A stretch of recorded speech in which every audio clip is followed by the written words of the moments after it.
Nessun dorma, nessun dorma, in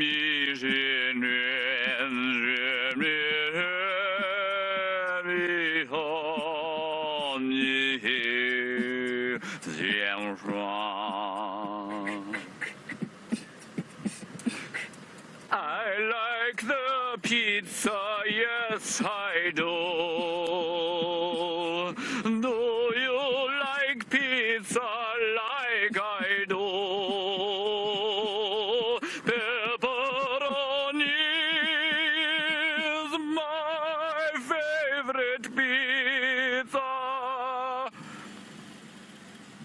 Why have you stopped filming? I'm not stopping filming. Why have you stopped beating?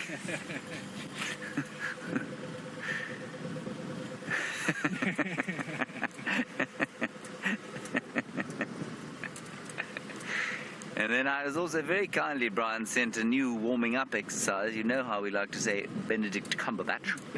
Benedict Cumberbatch. And then red lorry, yellow lorry, red lorry, yellow lorry, red lorry, yellow lorry, red lorry, yellow lorry. Now, what we have to say is black leather jacket, yellow leather jacket. Black leather jacket, yellow leather jacket. Black leather jacket, yellow leather jacket, black yellow jacket, yellow leather jacket, black leather jacket, yellow leather jacket, black yellow jacket, black leather jacket, yellow leather jacket. Black leather jacket, yellow leather jacket, yellow leather jacket, black yellow jacket, yellow leather jacket, black leather. Yes, not black yellow. Black leather jacket, yellow leather jacket, black leather jacket. Exactly. Black leather jacket, yellow leather jacket, black leather jacket, yellow leather jacket, black leather jacket, yellow leather jacket. It's raining. Wonderful. The Human Torch was denied a bank loan. The Human Torch was denied a bank loan? Yes. Good heavens. I say. There's a pig. It is running away. Birds are calling, Brian. They are indeed. Chippa, chippa, chippa, chippa, chippa, chippa, chippa, chippa. Chippa, chippa, chippa, chippa.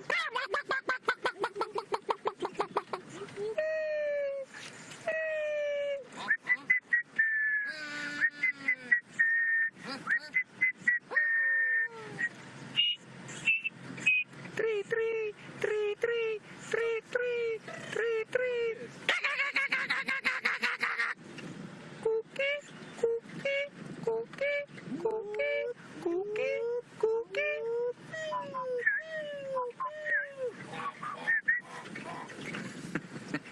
I'm not sure that that was a bird.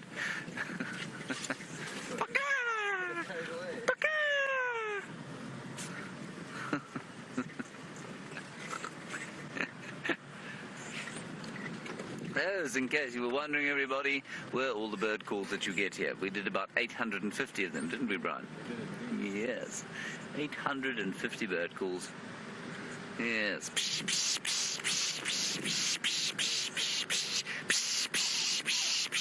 I'm alarm calling.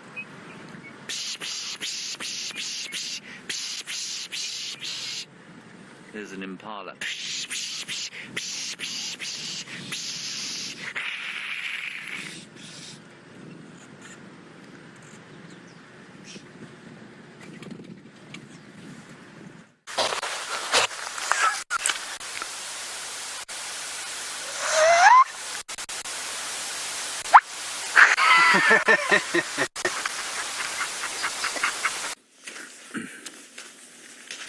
I fell off the bench last night, everybody, and I've managed to keep things going thus far, but I'm afraid the extent of our walk has now rendered me...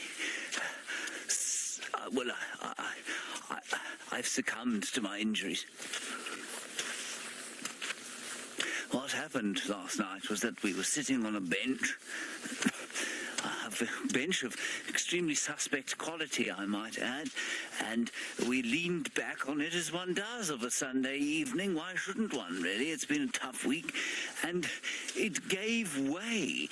And on my right-hand side, Mrs. Wallington fell in the sand. To my left, Stefan the Mystic Farmer fell to the left onto the ground, and I swung backwards, and my short and otherwise fairly ineffectual legs locked underneath the tabletop, and I managed to survive, not falling onto the ground. Now, of course, in a situation like this, what I find so interesting is that nobody gives a flying hoot for the safety of those who've fallen to the ground. All they do is fall about laughing. Kirsten turned bright red, redder than her hair, giggling away.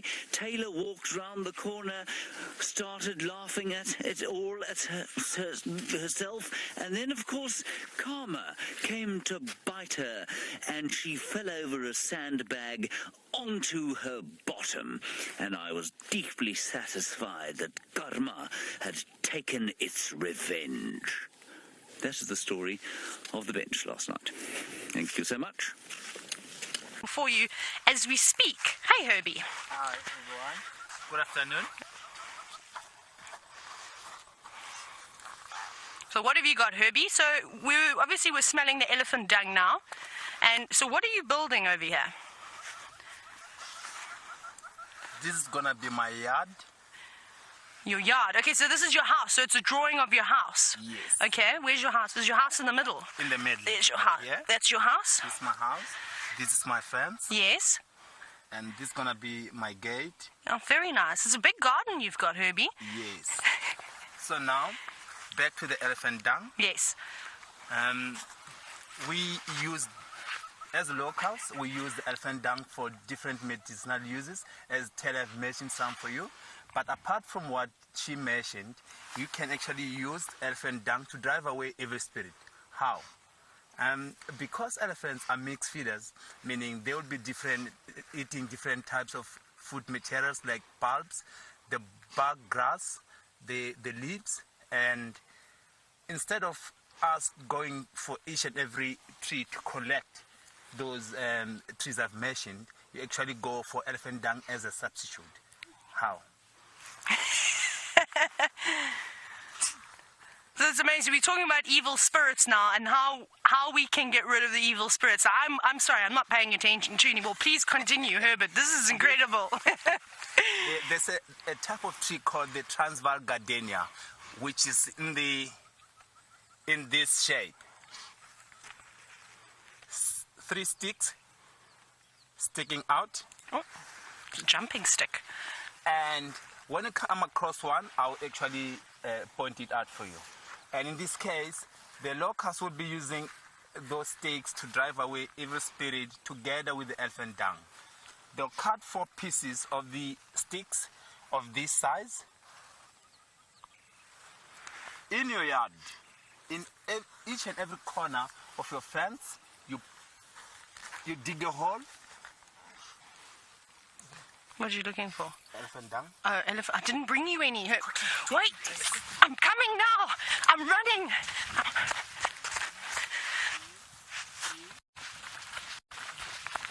I'm back. Sorry, Herbie, you have to tell us again. Here we go. This is gonna be my materials. Elephant dung, the Transvaal gardenia. And together with your sticks, you dig up the hole at the corner of your fence, put the elephant dung, the stick on top of the elephant dung, and you bury it. So you'll be doing this in each and every corner. You bury this, and to the gate as well.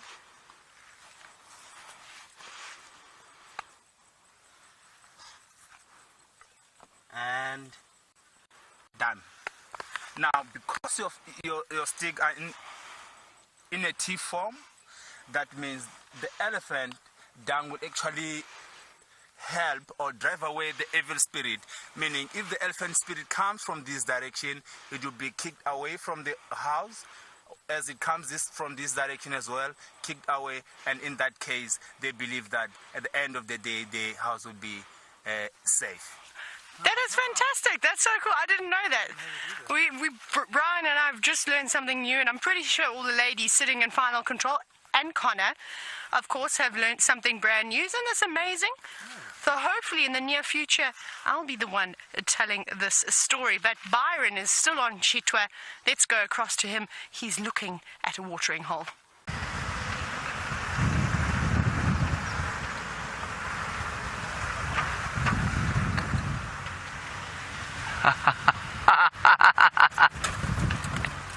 This is wonderful comment from Kat in Tampa, who says that they probably mate so gracefully and with a sort of carefreeness and obvious joy because they don't have to look after the kids afterwards. So for them, it's purely, they can make it as romantic as they like. They don't have to worry about kids at all.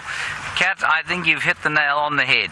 I think that's exactly why it is. And you know what? It's probably that drove the evolution, that was the evolutionary pressure that drove them to lay their eggs in other birds' nests.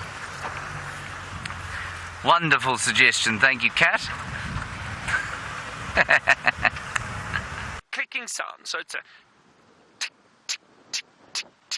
trying to attract the female. And then what they do now, I hope I get this right. So this could not work out, but he goes and he goes tick, tick, tick, tick, tick, tick, tick, tick, tick, tick, tick, tick, to try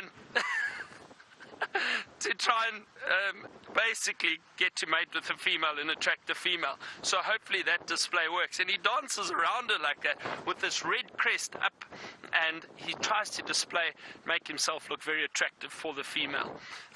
And it's the Impala song. And it goes a little something like this. Impala, you think you want to dance, and lick your boom boom down. There we go, Rebecca. You got me to sing it live.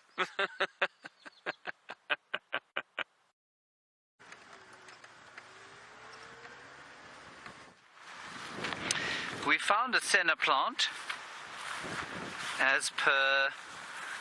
I just heard the most frightful thing on the radio, and I'm unable to speak about it. But so I'm going to look at the senna plant that Taylor was talking about. You'll notice that my demeanour has dropped somewhat, and I'm finding it difficult to speak at the moment because Byron was singing, and they played it to me over the radio. And I'm not sure that a man can be more severely scarred than through the listening to Byron's gravelly sort of baritone, I suppose you'd call it.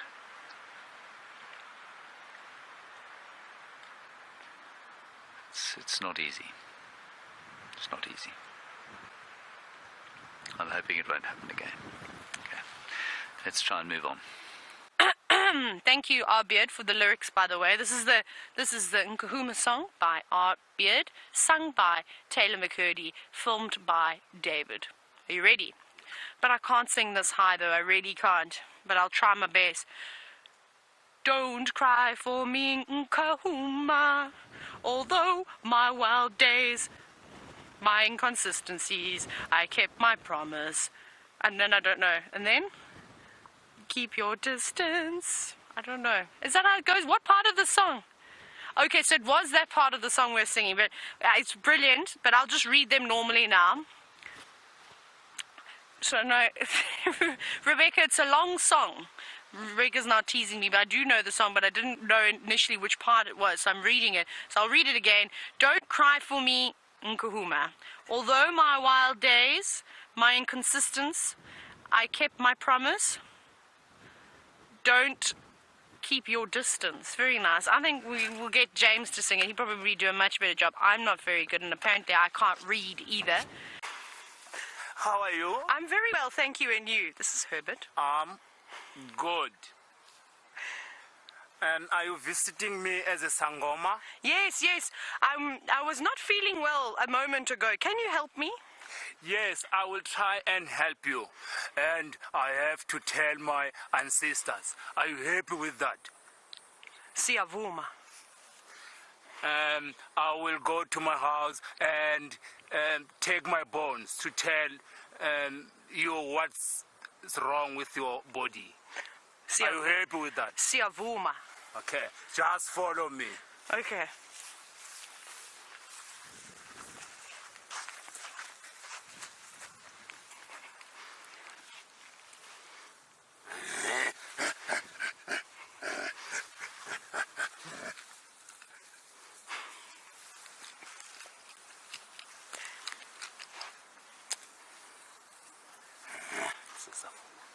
Siyavuma.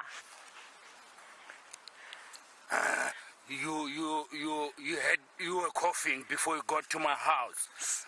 Siyavuma.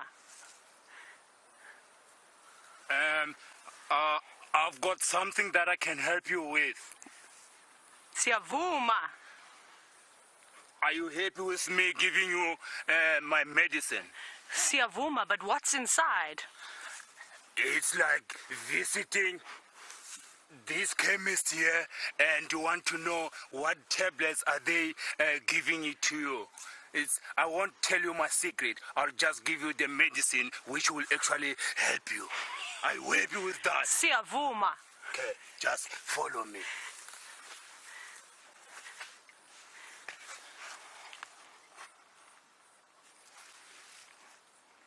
Take all of them. 4.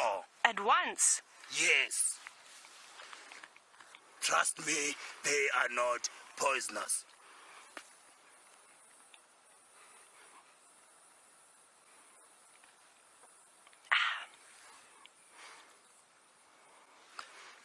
Please drink that.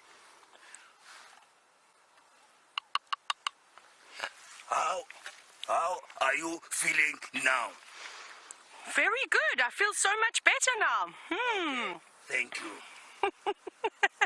So everyone, this was of course just a little skit that we put together with you. I'm going to stand up now, Herbie. Let's stand up.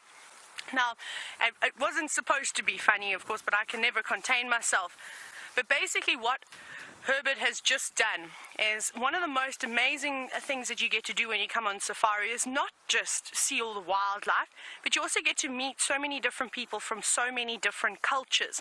And we offer, most of the reserves will have somebody that they're in a partnership from, where we'll send guests into the communities, into the villages to go and have a look how various cultures will live, look at schools and hospitals and things like that. And one of my favorite parts of it is going to visit a Sangoma or a traditional healer. And very much like Herbert has just done, most of the time, Herbert, they're females. Hey, females are normally Sangomas, but you can of course get males as well. And that's exactly what happened there. And like Herbie sort of said, you go to the doctor and you're ill, they give you medicine, you don't really know what goes into it, but you trust the doctor and you take the medicine and it makes you feel better. Out here, all of the bush that we see around us, everything has got a medicinal use to it, and a lot of people in this area still use all the vegetation around them. And it's actually quite common to see the ladies dressed up in their traditional gear. For instance, the Xhosas, you used to see them, they would have painted their faces with all different colors in their traditional outfits, and they go out and actually collect different types of vegetation to take back. And then of course they make various muties which they store in bottles. And if you ever do get the chance to go on a cultural tour in South Africa, it doesn't matter which area it is, go and have a look and go to a Sangoma's sort of house. It's the most incredible thing, all the different types of vegetation that they've got. You get to see the different concoctions. They tell you what works really well for the variety of different types of illnesses, sort of charms to keep away bad spirits and anything like that. And remember the other day, Herbert showed us, of course, with was it the gardenia? It was the gardenia, hey Herbert? Yep. The Transvaal gardenia, of course, and the elephant dung, how you can keep away bad spirits from your home. So there we go, just a little something. A little very sour marula. It was a nice green one. And of course, remember I said to you about the eggs earlier? We shall pick it up in a moment, or I won't leave the plastic down on the ground. Have a look what's inside here. Not that. That can go. It's a shell, and it'd fallen out of a marula tree. We couldn't see the nest anywhere. So I suspect that it's from all this wind that we've had over the past 2 days. I think that and I'm almost certain that it's a dove nest of some sort, maybe a turtle dove, or one of them, maybe even a red-eyed dove. I don't think it's quite a wood-spotted, emerald-spotted wood dove, sorry. I think it's a little bit too big. But there's actually a chick that is unfortunately not mated, and it fell to the ground. Here's another part. Here's another shell. So there were two of them, but it seems as though something has eaten this one. But this won't go to waste. The ants will come through, they'll nibble away on all of that, and it will provide a tasty treat, and hopefully that bird will build a new nest in a safer spot and lay some more eggs. But we're going to go all the way back across to Cheetah Plains, back to Byron, who's got the cheetah. I'm still here on foot. I'm checking out what's going on here in the trees, and I've made a couple of funny jokes here today. We're just going to walk up to the pen here, check out what's going on. Buffalo comes along, I'll punch it in the face, and that's just how we'll roll. Cool.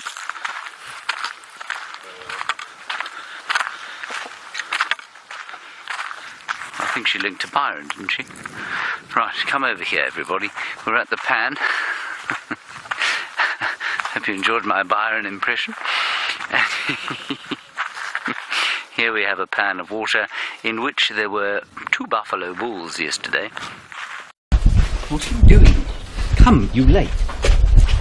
I'm packing for 7 days. Going on an adventure, James. We are going on an adventure to Kenya.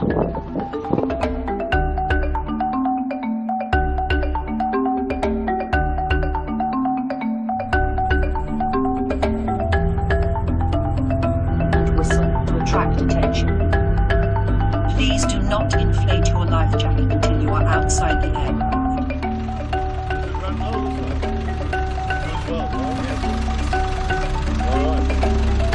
Well, let's get on with it then. Salama sana.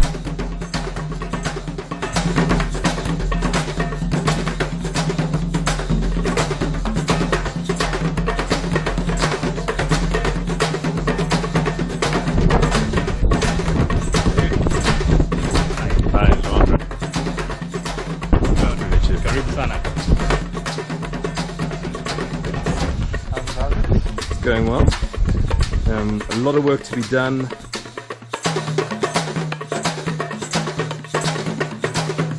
And there is Peter, who has attached a steel pipe to the roof. Well done, Peter.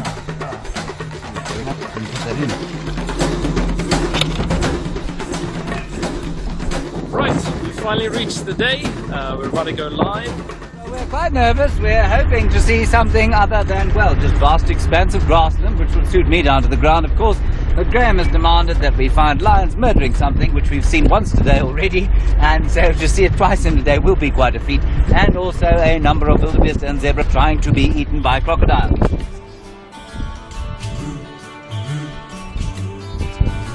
If you come to an area like this, you've got to get a couple of great shots.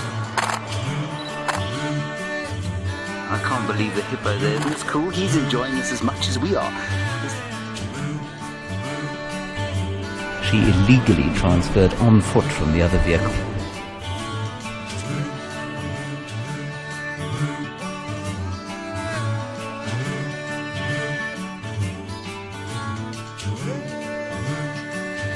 We have no agreement with any of us here or in South Africa as to what to do next. I say stay with the lions. James? Hold the horses.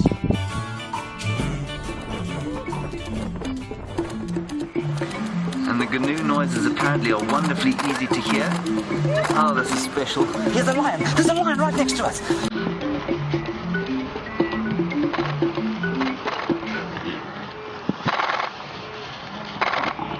Here we go. Look at this. Lion kill live at the crossing.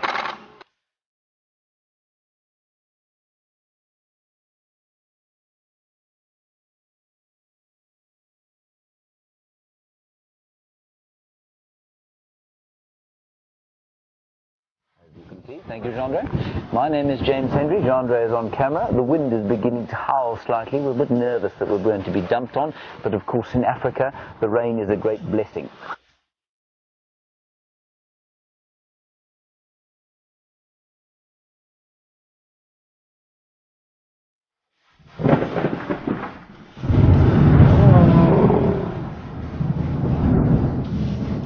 There comes a lion right, to the right, Jandre. Lion chasing hyenas. It's now heaving rain out of the sky. The hyenas are still coming up behind, 3 or 4 of them. Here we go, 5 of them. We think we have a hunt on. Mr. Wallington is convinced of it. This is excellent. Let's see what happens. Right, we're here in the middle of a lion hunt, and James has managed to get the vehicle stuck. Can you believe it? One would have thought that after all of these years as a safari guide, an incredible machine like Mary the Mara Migrator, Land Rover Defender, that he wouldn't have gotten stuck. But James has gotten us stuck. Okay, if we push and make a noise, it'll be fine. We've got a 4th lion coming in from the right.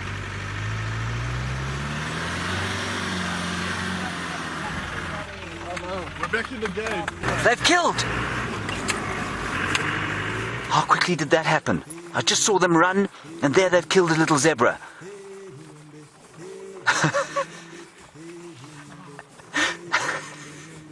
I'm sorry we missed it, everyone, but we did actually... We're here seconds after it happened. Now, let's see if the hyenas come in. I can hear them calling behind. Ooh, ooh, yes, they're going to come in here. What a privilege, everyone. What an amazing privilege to be here. What a night.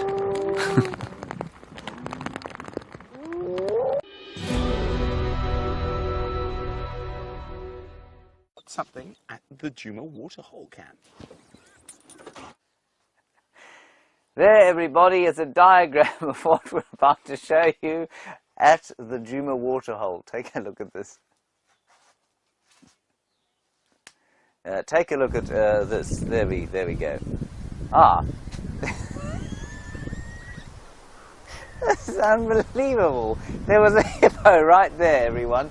But there is no longer a hippo over there. So let us observe the hippopotamus that I have drawn for you.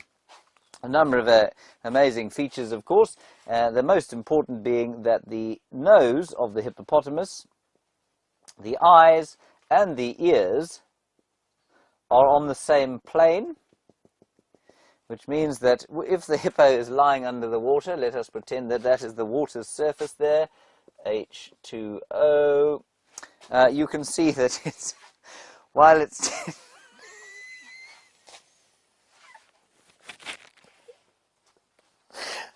I'm sorry. Well,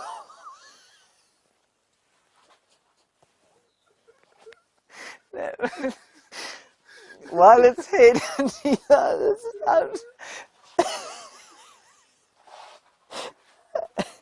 while its head, while its body is under the water here. So, this is seriously, I mean, I'm genuinely trying to show you something here. Its nose, its eyes and its ears are out of the water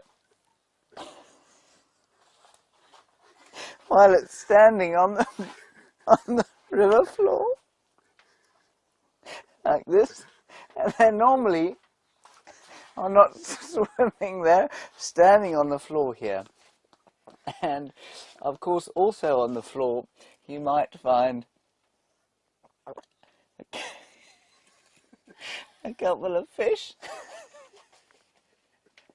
and maybe a frog. Right, there we go. And a terrapin.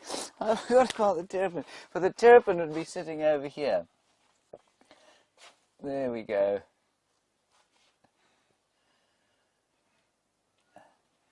Basking in the sun.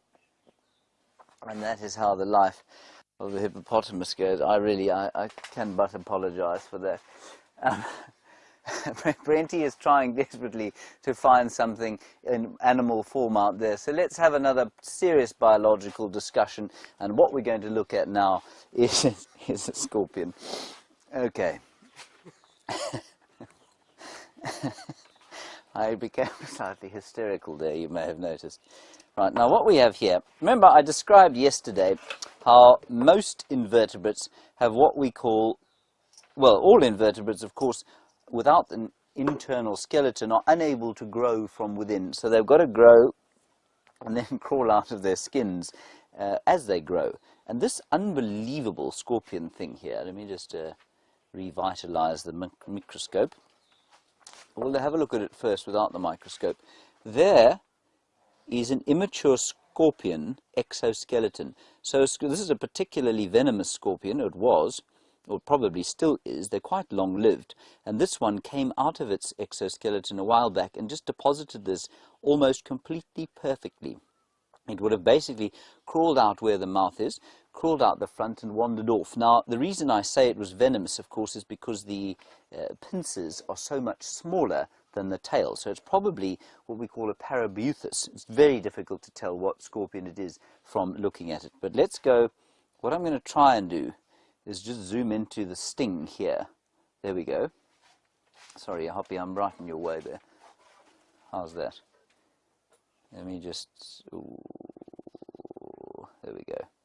Look how, that sting there, look how sharp it is. Isn't that amazing? And it would go straight into my hand very quickly. Now, just beneath the sort of sharp end of the wedge, if you like, or the thick end, the sharp end of the sting, is a poison gland. So that first sort of thick fat bit there that you can see is the gland in which the venom is kept. And that venom, of course, on a scorpion like this would cause some damage. And I think you'd probably find that it showed neurological or neurotoxic effects. There we go. And you can even see, astoundingly, some of those Trichobothria. Those are those hairs. And those hairs there, of course, as Stefan mentioned the other day, when he found a living scorpion as opposed to just the shell of one, are very sensitive nerves. And they will be able to sense the slightest movement in the air, and that will make the stinger extremely accurate. So although the scorpion cannot see what it's stinging, those incredibly sensitive Trichobothria will allow it to feel where the sting is moving through the air and be very accurate in putting that nasty, nasty sting into whatever happened to be causing it offense at the time. Let's go back across to Brent and find out what he has to tell you. I think there's a female that's coming into estrus, and that's part of the reason why they're coming to blows like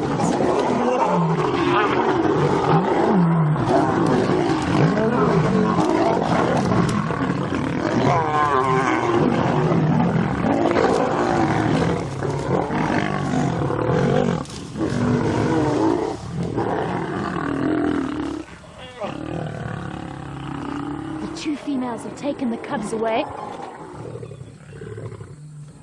Okay, guys. Lioness is trying to get away and back to the rest of the females and their cubs. See how protective the male's being over that one female. Even though they are brothers, sometimes they still fight. And the lionesses are trying to keep them away from the cubs.